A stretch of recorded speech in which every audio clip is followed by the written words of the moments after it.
Welcome to Just Break Up, the podcast about love, heartbreak, and all relationship advice you don't want to hear. My name is Sierra DeMulder. And I'm Sam Blackwell. And today we're going to answer a letter from somebody who is struggling to reconcile that her first ever queer relationship was also her first toxic one. But before we begin, we just want to give you our Surgeon General's warning, which is that Sierra and I are not licensed mental health practitioners. That's right. Sam and I are not professionals. We're not trained in any of this, except for the fact that we have also had really toxic queer relationships. It's true. So please take our advice as you see fit. We're only here to offer our humble musings to hopefully shed some understanding and maybe some laughs about the incredibly rewarding, but mostly confusing experience that is love. All right. So this letter comes from Baby Bi, whose pronouns are she, her, who is writing from the void. Dear Sam and Sierra, I'm writing this letter because lately I've been feeling very hurt and lost. I'm 32, she, her, and a year and a half ago, I lived my first ever queer love story with Felix, he, him, a trans-masculine person who started transitioning towards the end of our relationship. It was super intense, absolutely beautiful, but unfortunately, it was also pretty toxic. It was the first time that I experienced a relationship where the highs were so high and the lows so low. During the first 6 months of our relationship, I felt an emotional connection I had never felt before. I felt deeply seen, adored, and respected. It was like I had finally found the missing piece that I was lacking in all my former straight relationships. We laughed for hours, planned countless dates, and had cosmic sex, and our intimacy was so profound and sweet and tender. However, after a while, we started to have big arguments, which would emotionally drain me. It was mostly related to the time that we would spend together. Felix always wanted more, and I needed some space for myself, my projects, and my friends. He was also unhappy with the relationship I had with my ex, who is a good friend, and wanted me to inform him in advance every time we would meet. I ended up seeing my ex less because each time I would inform Felix of our meetups, it would create an argument. Once he complained that I was not being active enough during sex and compared me to all the other girls he dated who were having queer sex for the first time. He told me I was the one who was taking the longest to be active, while he knew it was a sensitive topic for me because I had to overcome some internal fears and doubts. He said I was communicating violently, while he was the only partner who had ever yelled at me. He also cheated on me right after asking me to close our relationship because he was feeling depressed and insecure. After a while, I realized that we were trapped in an endless cycle of arguments, emotional crisis, and honeymoons. I was exhausted and finally decided to leave him. By choosing myself, I also broke my own heart. Now it's been 3 months since the breakup, and I'm going through hard epiphanies. I'm realizing that my first ever queer relationship was also my only toxic one. A few friends and my therapists have used the words psychological violence to describe Felix's behavior, and I'm having a hard time processing it. It's like I can't access my own anger. Felix made me feel closer to my true self because our relationship was my first full queer experience. I came out to my family, colleagues, and friends when we got together, and it made me feel profoundly happy and proud. As a bisexual woman, I always struggled to feel legitimate in the queer community, and our relationship triggered an unprecedented feeling of belonging and euphoria.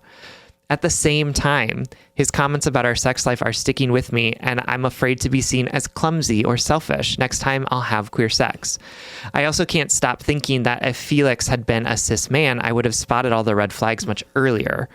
I'm struggling to understand whether the intense and unprecedented emotional connection I felt with him was due to our shared queerness or to the toxicity of our relationship. When I'm ready to date again, I want to meet queer people and live a queer life because it made me happy and whole in so many ways. And at the same time, I am so scared to be hurt again. Of course, I know that everyone is different and that there are so many queer people who are safe and kind out there. I just don't trust myself to recognize them anymore. I am lost and I need help detangling all of these uncomfortable thoughts and feelings. Love, Baby Bi. Oh, my darling. Thank you so much for writing and trusting us with your letter. Do I have a story for you? Can't wait. I'll save it for after the break. But first, before we take a break, I want to say you're in the right place. You are in the right body. You are in the right relationships, even the ones that hurt. You're real. your queerness is real. Your experience of that toxic, traumatic relationship was real. I think that relationships like this, especially adding the biphobia or the bi erasure to an already toxic relationship, they just make us question who we are. So profoundly and undoubtedly, I want to say to you that you are real and what you felt was real. And I know it in the very bone, the core of my body, in my bones. I know you are real. I believe you. I believe every word you said in here about how real you felt, how seen, how authentic you felt, and how confused and hurt and frustrated and hurt you are by this unraveling of this relationship. I know this is all real, and we're going to get into that and a lot more. But first, we're going to take a really quick break. All right, everyone, welcome back. I just want to say that I am so sorry that this relationship was both so exciting and also so harmful to you. And that it's really, making you question your place in queer communities. Because I can understand how difficult it is to date somebody who feels like a gatekeeper to that identity, and because of their own toxicity makes you feel like you can't get into here, right? And, as a member of a queer community, I want to say, like, you are welcome here, right? We believe you. We know that your identity is true. And, I'm so excited for you to find and date people who are going to, help you be in that queer identity while also not making you feel like you have to, like, earn it in a way that they decide that you have to earn it, like, you're already here. You don't need to prove it to anyone. And I'll also just say, like, I think one of the reasons why I was drawn to this letter is because I do think it sort of opens the door to a conversation about how we are, all of us, capable of, behaving in toxic ways in relationships. And I think that sometimes we assign this, like, black and white thinking of, relationship abuse or, toxic behavior to, yes, the only people who do that are cis straight men, right? And everyone else is sort of a victim of that. And I'm not here to say, like, cis straight men aren't guilty of being toxic in a lot of different ways and enacting that toxicity in very harmful ways across not just relationships, but, like, entire political systems, as an example.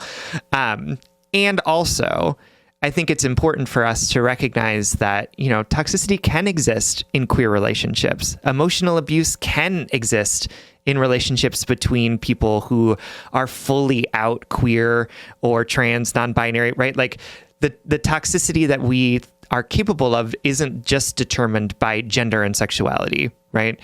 And so, not to say, right, that you should have, like, known better, right? Because I believe you that this experience was so beautiful because it affirmed so much of what you knew about yourself, but didn't feel ready to be able to, like, fully live in.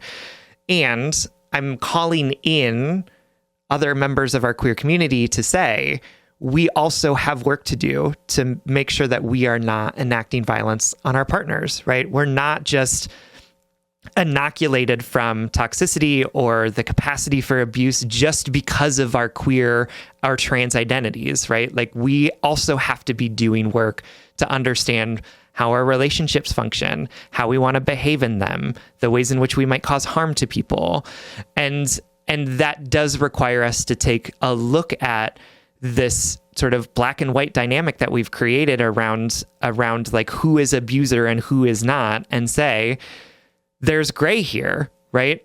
And we need to do that not just to, like, hold ourselves accountable to living in the values that we want to, but also because we could be missing the stories of people who have experienced abuse because we don't believe that, these types of relationships can hold toxicity because they are queer. They're not part of, this dynamic that we've all decided is, like, not helpful. Yes. Does that make sense? 100%. Okay. You said it really beautifully.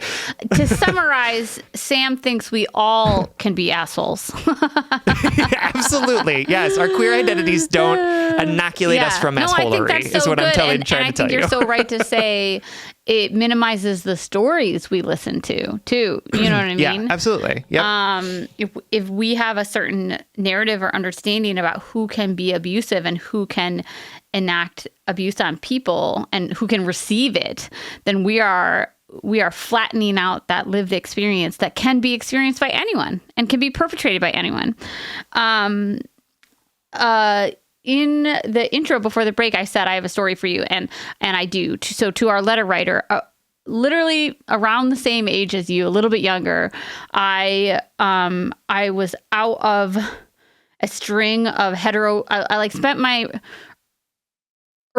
the majority of my 20s just being in heterosexual relationships or dynamics with the occasional queer fling here and there. But I got into a queer relationship or entanglement, let's say, towards the end of my 20s, after what had felt like maybe 8 years or 7 years or something, being really hetero-presenting and really struggling and internalizing this biphobic narrative of just like, maybe that was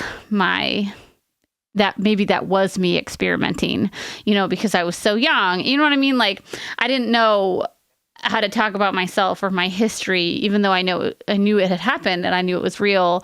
I sort of was like tucking that queer part of me away. And then I got into this entanglement with somebody who was queer and out and proud. And like you, we had this charismatic connection, great sex, and it was liberating. Oh man, was it liberating? Did I feel like in touch with a part of myself that I felt like I had smothered, that I had starved, a part of myself that I had literally physically starved. That's what it felt like, And so to be touched and loved and in company with this person felt like eating for the first time in a decade. You know what I mean? It felt like drinking water after not drinking any water for a year. It was so nourishing. It felt so affirming. I felt like, oh, this is who I was supposed to be the whole time, right? And turns out that person was a shitty, controlling, pretty terrible. Pretty terrible person. And don't get me wrong. Hey, I brought that terribleness there too, but it turned out to be one of the most profoundly affirming and profoundly harmful relationships of my life. Period. The worst of my life, the most harmful of my life. And I want to share that with you to be like, yeah, unfortunately, they can go hand in hand, right? They do. Mm-hmm. There's nothing wrong with you that you experience that, because it does happen to people. And one thing I want you to take from that experience isn't all the ways in which your partner made you doubt yourself and doubt the validity of yourself. What I want you to take away from it is what was real. I remember, I think I've told this story once on the podcast years ago, so forgive me if you remember it, but y'all know I'm a writer, and I remember applying for like a opportunity to write a poem for a queer choir it would get the lyrics of the words of the poem would turn into lyrics, like a queer composer would create a composition and this queer choir would sing it, whatever, and then we would get paid for it if we won. It's great. So it was like that same queer choir sang that your song like last year. Oh, really? Fun. Cool. Yeah. Great. So it was cool. It was like a fun experience. So I won. It's not a grant, but like you applied for it and you got paid for it. So I applied for it. I won. I wrote this poem, and it got turned into this beautiful composition. And one of the like vignettes that I had handed in was inspired by a poem that I had written about her during our relationship, about how I felt like so at home in her body and with her body and my body next to hers, And we unfortunately, like so many poor unfortunate souls out there, we continued a friendship after our really messy breakup for a certain amount of time. And I remember seeing her and being like, hey, by the way, I got the grant that I applied for, and I used this part of the poem that I wrote about you. Like, do you want to hear it? I don't remember the context of why I was playing it for her. And I remember her saying... I know how the story ends, so like I know, my body is anticipating. But I hate it, but I love what I took from it, which is what I want to give to the listener. Yeah.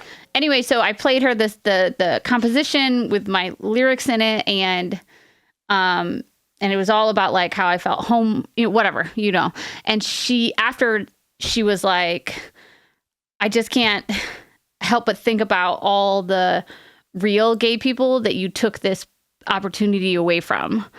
And I just remember looking at her and being totally honest for probably like the first time in my life, or like self-assured for the first time in my life, I should say, and saying, I loved you. Like I was in love with you. I loved you. And I know that was real. And then I just let the conversation end because I knew there was nothing else I wanted from her. But looking back on that situation, this is what I want you to take from it, is that I know that my love for this person was real, whether or not she wants to diminish it and whether or not she deserved it, right? You know that in the good, your love for this person, the safety that you felt with them, the affirmation that you got from this relationship, how you showed up, was real to you. It was real. That was real. and you can't take that, no matter how much your ex wants to gatekeep queerness and wants to control the experiences of the people in their relationships. That was real to you, whether or not it was healthy or deserved. I loved that person, whether or not it was healthy or deserved. And I also want to just say really quickly, I'm so grateful for this fucking horrific lived experience, this circus of lived experiences that I had, because the first person I dated after this person was a cis man who was really affirming of my bisexuality. And this is so dumb, but we also had great sex. So I remember I really loved that I had these two relationships right next to each other, to be like, I am real.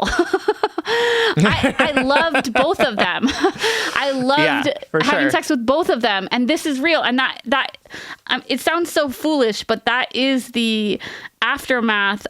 That's the product of biphobia and the internalized bi shame that we have, is that we question what is real for ourselves, and other people do it for us. Look at what your ex is doing for you, making you second guess how you're going to show up with an entirely different person in an entirely new relationship in a different new body. You know what I mean? Like, right, we can't. Absolutely. I want to touch on the queer clumsy sex thing. Clumsy queer sex. There we go.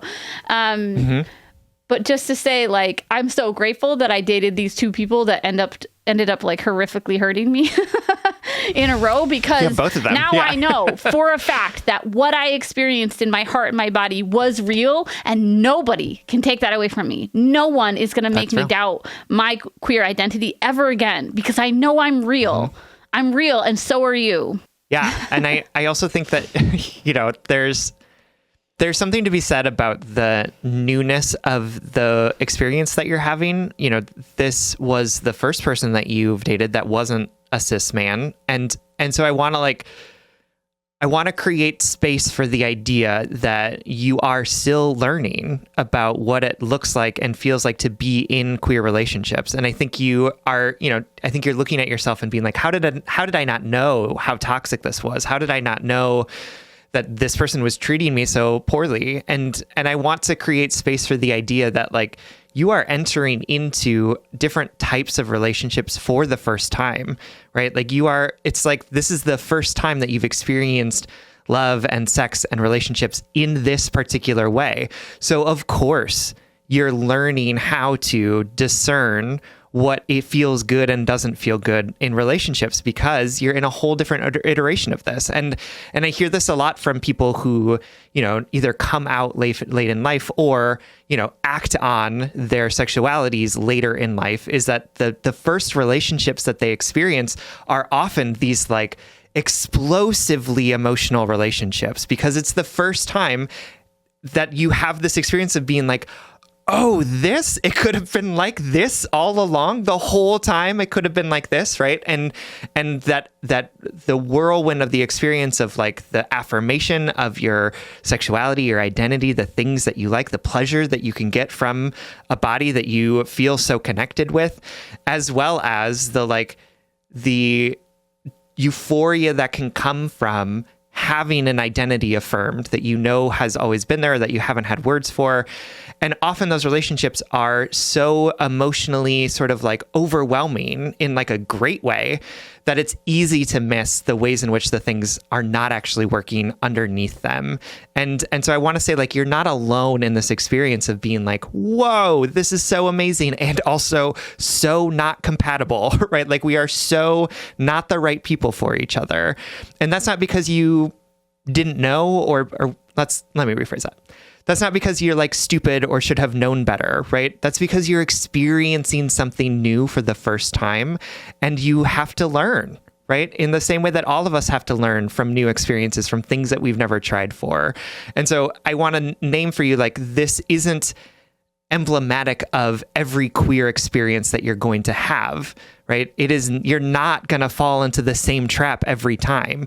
You are, like you do all the time, going to take what you can from this and learn from it to be able to, discern for yourself whether a relationship that you're in is actually working for you.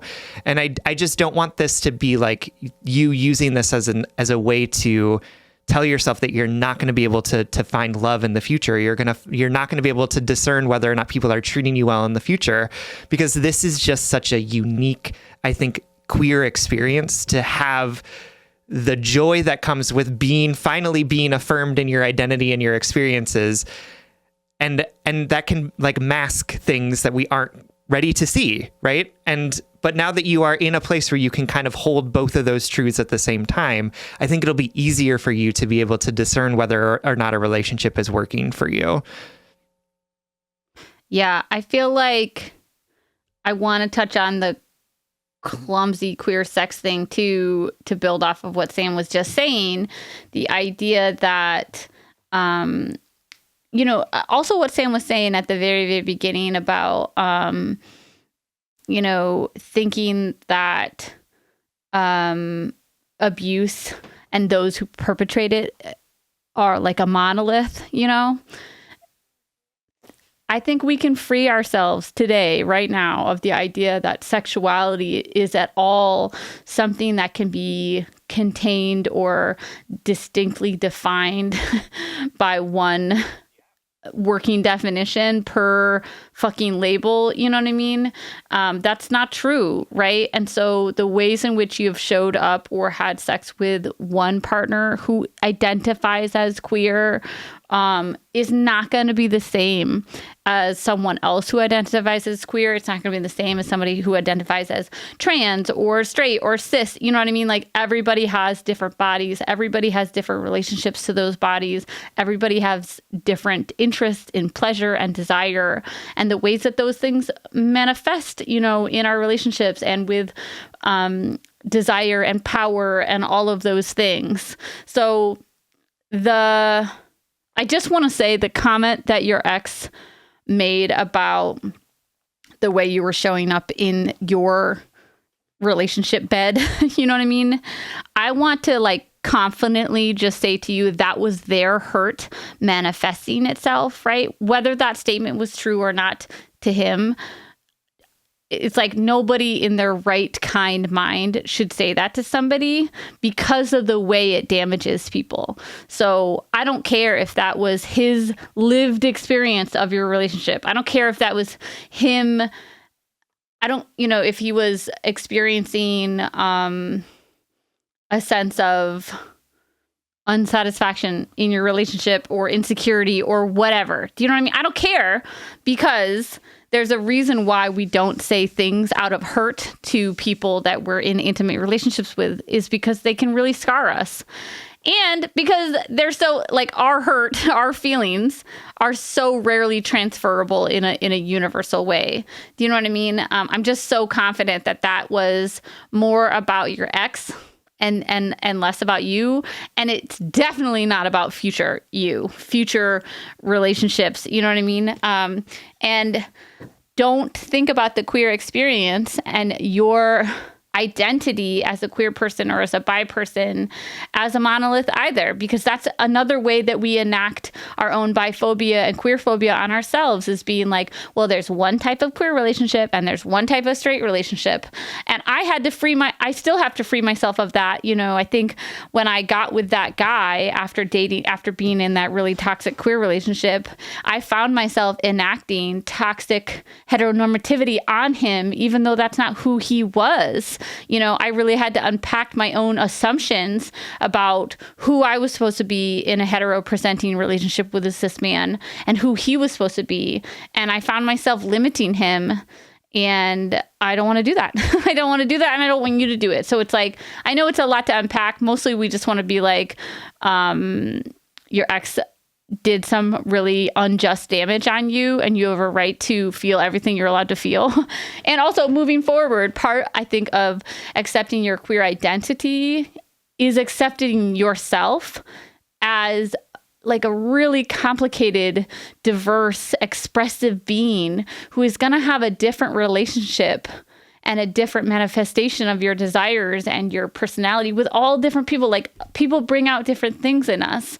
And for me, and this might be just particularly to me, so that if this is not your experience in queerness, then go be you. But for me, part of my queer journey was realizing that I was really obsessed with proving that I was queer by being a particular type of person or in particular types of relationships or having particular types of sex. It wasn't until I realized that I am queer inherently, that is who I am and that I am real, that I stopped enforcing that idea of a monolithic or a universal queer experience on myself and on others. And the same thing is with abusive relationships and toxic behaviors, that can be anybody. You know what I mean? I think it's important to remember that, because I also want us to recognize that, you know, the queer experience isn't monolithic. And so you do a service to future partners of yours by recognizing that they're not all going to be the same, and their identities, their sexualities, the way that they want to move through the world are all going to be inherently different, because they're all different, unique people, despite the fact that they may share a quote unquote queer identity. So, all of this to say that I'm sorry that you went through all of this, and you're not doomed to repeat it just because it happened to you once, right? You are capable of growth and of learning, and our hope for you, and I think we feel pretty certain in this fact, is that you are going to find relationship with people in all sorts of different bodies with all sorts of different sexualities that are going to be able to, you know, affirm and support you in ways that you deserve to be affirmed and supported. And we have all sorts of faith that that is going to happen for you. So thank you so much for writing, and we love you deeply. We love you so much. All right, everyone. Thank you so much for listening. If you would like more content from us, or if you would like access to our monthly office hours, you can support us on Patreon. If you support us on Patreon for as little as $5 a month, you will get access to those monthly office hours, which is when Sierra and I hop on Zoom for an hour with anyone who wants to join us. We answer questions in real time. We engage with listeners in the chat. You all engage with each other in the chat, which is super cool and cute. It's just an amazing, affirming, lovely time. So please join us. Our next office hours are going to be on Sunday, November 24th at 1 p.m. Eastern time. So head to our Patreon to get access to those. It's patreon.com/justbreakuppod. You can slide into our DMs, send us your favorite relationship meme, but most importantly, you can submit your questions about all matters of the heart at justbreakuppod.com, which is also where you can find our merchandise. Please remember to like, follow, subscribe, give us a 5-star rating and review. This literally keeps our mics on and helps us reach more brokenhearted souls who need 2 random strangers giving them relationship advice. Just Break Up is a production of Duvid Media, original music recording, editing, producing, all magical things by our good friend Spencer Worth Davis. Make sure to check out his podcast and his music. And remember that the only thing you need to define yourself is yourself and your own understanding of your experiences. Everything else is just a road sign for other people to find you by. And if all else fails, just break up.